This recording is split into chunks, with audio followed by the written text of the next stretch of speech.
आज speaking English का day कौन सा है? डे 28। स्पोकन इंग्लिश ये कोर्स चल रहा है और उसका ये कौन सा दिन है? डे 28 है। और इसके पिछले वीडियो में हम लोग सीखे थे हाउ टू का यूज, कि कैसे सेंटेंस में हाउ टू का यूज किया जाता है। जैसे कैसे तैरें, हाउ टू स्विम, कैसे दौड़े, how to run. How to का यूज तब किया जाता है जब ये जानना हो कि कोई काम कैसे करें, यानी किसी कार्य को करने का तरीका जानना हो तो किसका यूज होता है? हाउ टू का। ठीक है, ये हाउ टू के ऊपर कौन सा वीडियो? पार्ट 2, यानी कि पहले वाले से एडवांस लेवल का थोड़ा इसमें से सिखाया जाएगा। जैसे कि यहाँ पे लिखे हैं advance use of how to. Advance use of how to, इसका मतलब हुआ हाउ टू का एडवांस उपयोग। ठीक है, कैसे हाउ टू का यूज एडवांस लेवल पे किया जाता है थोड़ा सा सीखा जाए। तो स्ट्रक्चर इस तरीके से है। अच्छा, सबसे पहले बतला दे हाउ टू का यूज होता कब है। तो होता तब है जब यह जानना हो कि किसी कार्य को कैसे करें। ये जानना हो क्या कि किसी कार्य को कैसे करें तो किसका यूज होता है? हाउ टू का यूज होता है। जैसे सबसे पहले इस तरीके से बनाया जाएगा सेंटेंस, प्रेजेंट इंडेफिनिट टेंस। सबसे पहले आएगा present indefinite tense. Present indefinite tense कहते किसको है? तो ऐसा वाक्य जिसके लास्ट में ता, ते, ती, ते, है, हो, हु आता है उसे क्या बोला जाता है? Present indefinite tense. ऐसे कार्य से अक्सर क्या बतलाया जाता है? डेली रूटीन बतलाया जाता है क्या, या फिर कोई आदमी जो हैबिचुअली है, हैबिट है किसी कार्य को करने का, वैसे सेंटेंस का प्रयोग किया जाता है किसमें? प्रेजेंट इंडेफिनिट टेंस में। जैसे वह खेलता है, वह सोचती है, वह डेली पढ़ता है। इस तरीके का सेंटेंस ता है, ती है, ते है जो आता है वो प्रेजेंट इंडेफिनिट टेंस में ही आता है। और इसको कैसे बनाया जाता है? तो इसमें अगर सब्जेक्ट सिंगुलर है तो वर्ब क्या लगता है? सिंगुलर, यानी सिंगुलर सब्जेक्ट रहेगा तो उसके साथ हमेशा वर्ब का 5वां फॉर्म लगेगा। अगर सब्जेक्ट प्लूरल है तो उसके साथ वर्ब का हमेशा पहला फॉर्म लगेगा। जैसे आई प्लूरल होता है तो प्ले लगेगा कि प्लेज लगेगा? तो प्ले लगेगा। क्यों? क्योंकि प्लूरल है आई, तो प्ले क्या होता है? वर्ब का पहला फॉर्म। इसका प्ले वर्ब का 5वां फॉर्म क्या होता है? प्लेज, एस लग जाता है। तो अगर सी के साथ लगाना हो तो क्या लगेगा? सी प्लेज, प्ले नहीं। ठीक है, नहीं समझ में आया है तो कोई बात नहीं, प्रेजेंट इंडेफिनिट टेंस वाले वीडियो को देखने पे क्लियर हो जाएगा। यहाँ पे भी कोई रुकावट नहीं होगा, हम समझा देंगे। सबसे पहले आएगा प्रेजेंट इंडेफिनिट टेंस, उसके बाद उसी में रहेगा क्या चीज? How to. हाउ टू के बाद आएगा क्या चीज? वर्ब, वो क्रिया जिसे आप जानते हैं वो आएगा। ठीक है, या फिर या क्या आएगा? ये जो हाउ टू है ये हाउ टू हट जाएगा। ये हाउ टू क्या हो जाएगा? हट जाएगा। ये जो वर्ब है इसी वर्ब के जगह पे आएगा जिरंड। जिरंड का मतलब होता है कि ये जो वर्ब है ना, इसी का कौन सा रूप आएगा? चौथा फॉर्म। चौथा फॉर्म, किसी भी वर्ब के चौथे फॉर्म को क्या बोला जाता है? जिरंड। तो हाउ टू जब हटेगा तो इसका कौन सा रूप लगेगा? वर्ब का चौथा फॉर्म। जैसे यहाँ हाउ टू के बाद प्ले रहेगा तो यहाँ क्या आएगा? प्लेइंग। गो रहेगा तो गोइंग, रन रहेगा तो रनिंग। इस तरीके से सेंटेंस में इसका यूज होगा। जैसे देखा जाए किस तरीके से यूज होगा, मैं अंग्रेजी बोलना जानता हूँ। पहले हम पूछ रहे थे, पहले वाले वीडियो में कवर किए हैं कि कैसे जाने, इसमें ऑलरेडी आपको पता है। जैसे मैं अंग्रेजी बोलना जानता हूँ, अब पहले वाले वीडियो में कवर किए थे अंग्रेजी कैसे बोलें, उसमें और इसमें थोड़ा सा क्या है? डिफरेंस है। तो उस वाले वीडियो को यानी डे 27 वाले वीडियो को अवश्य देखना है, और तभी इस वीडियो को देखना है, तब जाकर के पूरा डिटेल में समझ में आएगा। मैं अंग्रेजी बोलना जानता हूँ, देखिए लो, ता हूँ, ती हूँ रहता है तो प्रेजेंट इंडेफिनिट टेंस का आ जाता है। पहले आप लोग को इतना सेंटेंस बनाना होगा, मैं जानता हूँ, मैं जानता हूँ, तो अंग्रेजी क्या होगा? I know. इसका आई और नो क्यों लगा है? जानने के। आई प्लूरल है तो नो वर्ब का पहला फॉर्म लगेगा। ठीक है, आई नो, मैं जानता हूँ। क्या जानता हूँ? अंग्रेजी बोलना। तो हाउ टू स्पीक इंग्लिश। अंग्रेजी बोलना का अंग्रेजी क्या हुआ? How to speak English. तो हुआ ऐसे, I know how to speak English, मैं अंग्रेजी बोलना जानता हूँ। या फिर इसी को ऐसे बना सकते हैं, आई नो हाउ टू को हटाइए। जैसे हम बोले हैं ना, हाउ टू को हटा देना है, और जो वर्ब आएगा उसका कौन सा रूप लगाना है, चौथा। इस हाउ टू को हम हटा दिए, और इसको चौथा फॉर्म में स्पीक का क्या होगा, स्पीकिंग, इंग्लिश का इंग्लिश, इतना को हटा देना है। इस वर्ब के जगह पे जो भी रहेगा उसका चौथा फॉर्म लगा देना है। तो अगला सेंटेंस क्या हुआ, I know speaking English, I know speaking English, दोनों का मतलब क्या हुआ, मैं अंग्रेजी बोलना जानता हूँ। तो आप बोलने में या लिखने में दोनों सेंटेंस का कहीं भी उपयोग कर सकते हैं। I know how to speak English या आई नो स्पीकिंग इंग्लिश। समझ में आया है? एक आगे और देखा जाए, हम लोग रेडियो बजाना जानते हैं। पहले बनाना है हम लोग जानते हैं, किसी भी सेंटेंस में पहले यही बनाना है, जानते हैं, ठीक है, हम लोग जानते हैं। तो वी नो, वी नो का मतलब होता है हम लोग जानते हैं।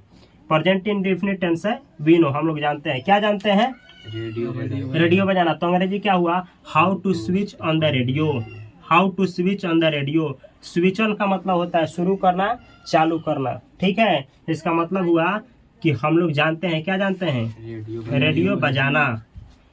We know how to switch on the radio, हम लोग रेडियो बजाना जानते हैं। और यहाँ पे अगला दूसरा सेंटेंस क्या हो सकता है इसी का, आप लोग इसको हटा दीजिएगा, हाउ टू हट जाएगा, ठीक है। ये जो वर्ब है इसका कौन सा फॉर्मेट लगेगा, चौथा। तो ऐसे हो जाएगा, we know switching on the radio, we know switching on the radio.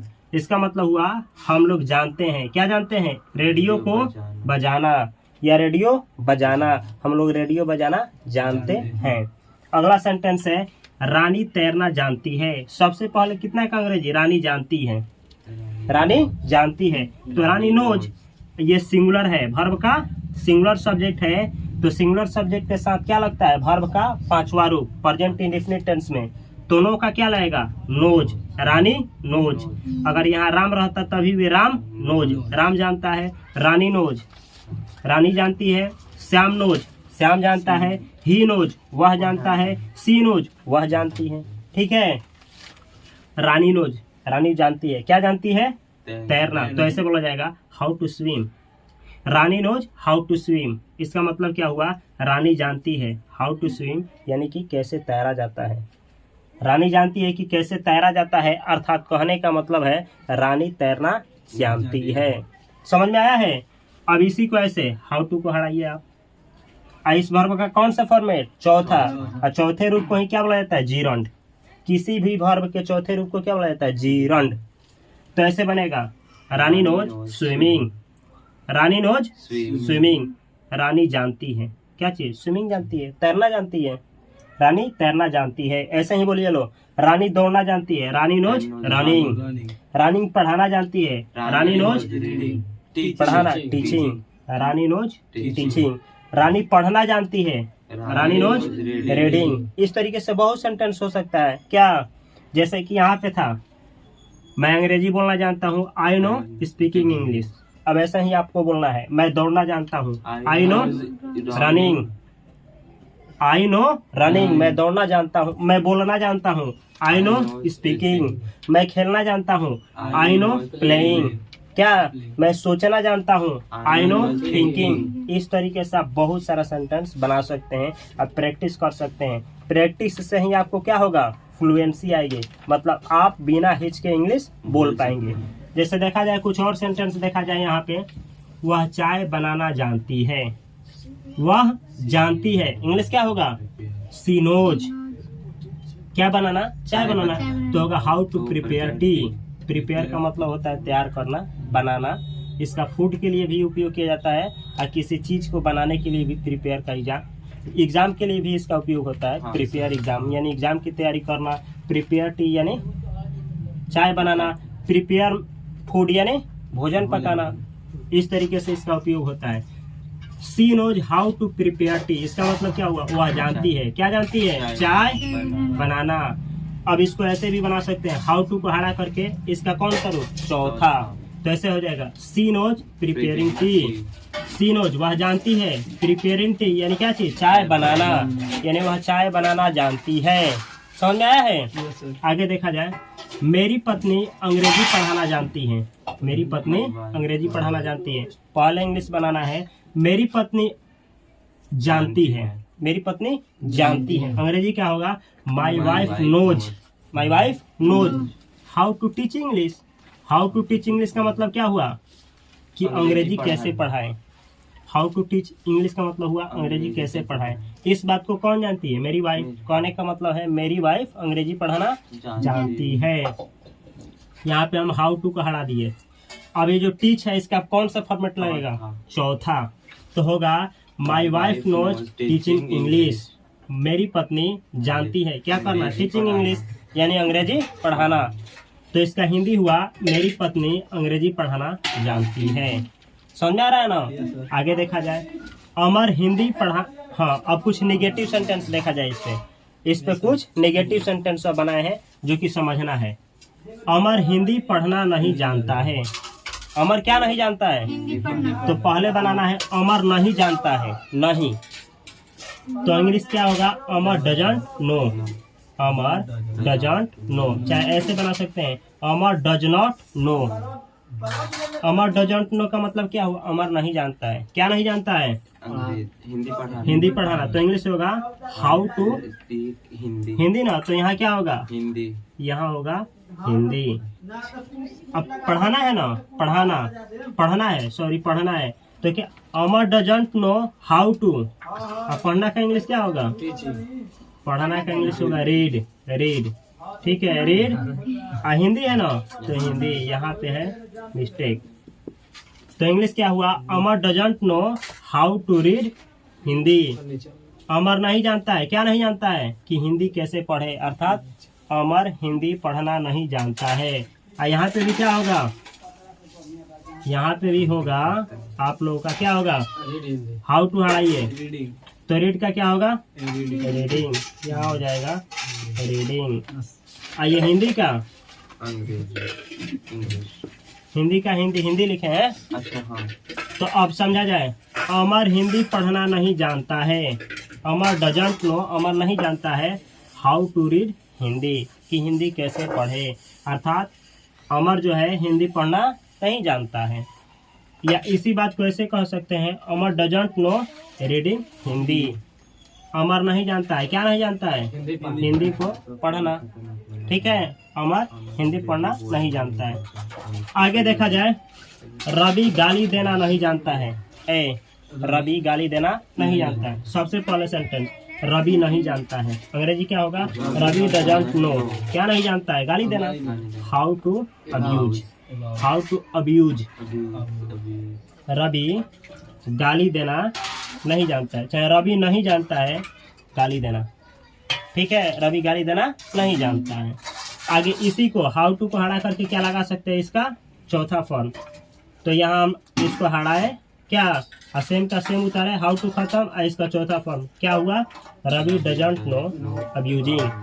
Ravi नहीं जानता है क्या चीज? गाली देना। अब आप लोगों को बतलाना है, रवि खेलना नहीं जानता है। Ravi doesn't know playing. Ravi दौड़ना नहीं जानता है। Ravi doesn't know running. हाँ, रवि डजंट नो रनिंग।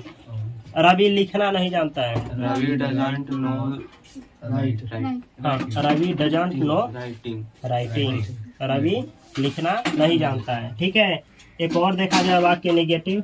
वे लोग भोजपुरी बोलना नहीं जानते हैं। पहले बनाना है वे लोग नहीं जानते हैं, अंग्रेजी क्या होगा? They don't no. वे लोग नहीं जानते हैं क्या बोलना? भोजपुरी बोलना। तो how to speak Bhojpuri, how to speak Bhojpuri. तो हिंदी क्या हुआ? वे लोग नहीं जानते हैं। क्या नहीं जानते हैं? कि अंग्रेजी कैसे बोले, अर्थात भोजपुरी कैसे बोले, अर्थात भोजपुरी कैसे बोले वे लोग नहीं जानते हैं। कहने का मतलब है वे लोग भोजपुरी बोलना नहीं जानते हैं। इसी को यहाँ पे हम हाउ टू हटाएंगे और इसका कौन सा फॉर्मेट लगेगा? चौथा। तो क्या हो जाएगा? सेम उतर जाएगा, होगा they don't know speaking Bhojpuri.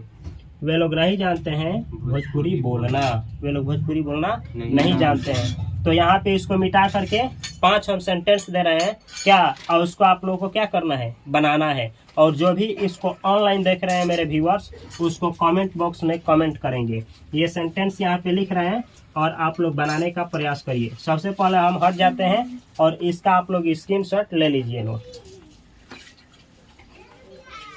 आशा करते हैं कि स्क्रीनशॉट आ गया होगा अब हम यहाँ पे मिटा करके आप लोगों को कुछ सेंटेंस दे रहे हैं, जिसको आप लोगों को इस वीडियो के कमेंट बॉक्स में कमेंट करना है इंग्लिश में ट्रांसलेट करके।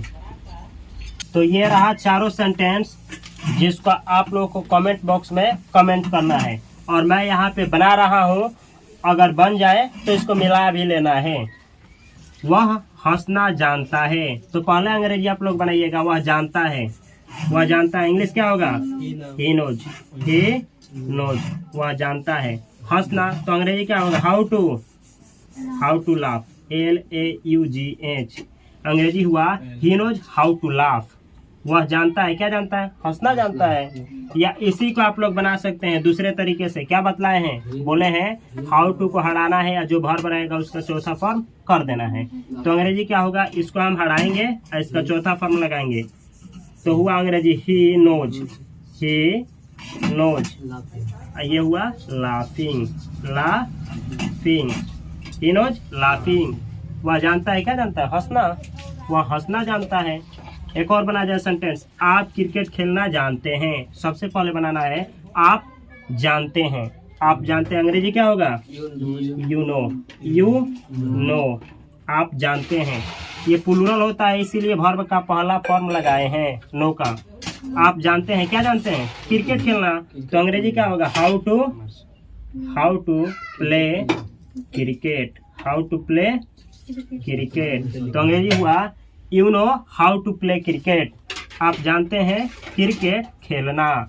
इसी को ऐसे बनाया जा सकता है, कैसे? बोलिए लो। इसको हटाएंगे हाउ टू को, अंग्रेजी होगा यू नो, यू नो, हाँ सही है, you know playing cricket, you know playing cricket. आप जानते हैं, चाहे आप लोग जानते हैं क्रिकेट खेलना।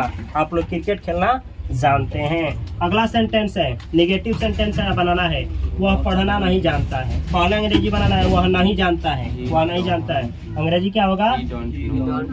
ही डजंट, डज इसके साथ डज लगेगा। ही डजंट नो, वह नहीं जानता है। क्या नहीं जानता है? पढ़ना। तो अंग्रेजी क्या होगा? How to read, how to read. अंग्रेजी हुआ he doesn't know how to read. इसका मतलब हुआ वह नहीं जानता है पढ़ना, अर्थात वह पढ़ना नहीं जानता है। इसी को ऐसे बनाया जाएगा। या दूसरा तरीका क्या है? हाउ टू के जगह पे हम क्या लगाएंगे? हाँ, तो ऐसे हो जाएगा ही doesn't no, he doesn't no, वह नहीं जानता है रीडिंग, वह रीडिंग करना नहीं जानता है, अर्थात वह पढ़ना नहीं जानता है। एक सेंटेंस यहाँ पे है, ध्यान से देखना है। हम लोग नाचना जानते हैं। पहले बनाना है हम लोग जानते हैं। अंग्रेजी क्या होगा? हम लोग जानते हैं, वी नो, हम लोग जानते हैं। क्या जानते हैं? नाचना। तो अंग्रेजी होगा how to dance, how to dance, we know how to dance. हम लोग जानते हैं नाचना। या इसी को ऐसे बनाया जाएगा। दूसरा तरीका है वी नो, वी नो, इसको हटा करके डांसिंग, वी नो डांसिंग। हम लोग क्या जानते हैं? डांसिंग करना। नोज नहीं लगेगा, इसलिए नोज नहीं लगेगा क्योंकि ये वी प्लूरल होता है। जैसे आई प्लूरल होता है, वी प्लूरल होता है, दे प्लूरल होता है, और एक से अधिक नाम आए तो वही प्लूरल होता है। अब प्लूरल के साथ हमेशा नो लगाना है, नोज नहीं। अगर सिंगुलर आएगा तो नोज लगेगा। ठीक है, सिंगुलर का मतलब वैसा चीज जिससे एक का बोध हो। जैसे राम बोले तो एक का बोध, श्याम बोले तो एक का बोध, रानी बोले तो एक का बोध, वह बोले, वह यानी ही तो एक का बोध, सी बोले तो एक का बोध। इसमें से कोई भी आएगा तो नोज, और दूसरा कोई आएगा तो नो। और नहीं समझ में आया है तो प्रेजेंट इंडेफिनिट टेंस को जब पढ़ाएंगे इसी चैनल पे, जो कि इसी सीरीज में आएगा, ये स्पोकन इंग्लिश कोर्स में ही वो भी आने वाला है, टेंस, प्रेजेंट इंडेफिनिट टेंस। तो वहाँ पे आप लोगों को डिटेल में समझाया जाएगा कि कैसे कब किसका इस्तेमाल किया जाता है। तो अगर आप लोगों को इस वीडियो से राहत मिल रही है, कुछ सीखने को मिल रही है, तो इस वीडियो को अपने दोस्तों के साथ अवश्य शेयर करें। और अच्छा लगा है तो इस वीडियो को अवश्य लाइक करें, और कुछ सेंटेंस इस पे हाउ टू पे जरूर कमेंट बॉक्स में कमेंट करें। मैं मिलता हूं अगली वीडियो में, तब तक के लिए आप सभी को बहुत सारा प्यार। Thanks for watching.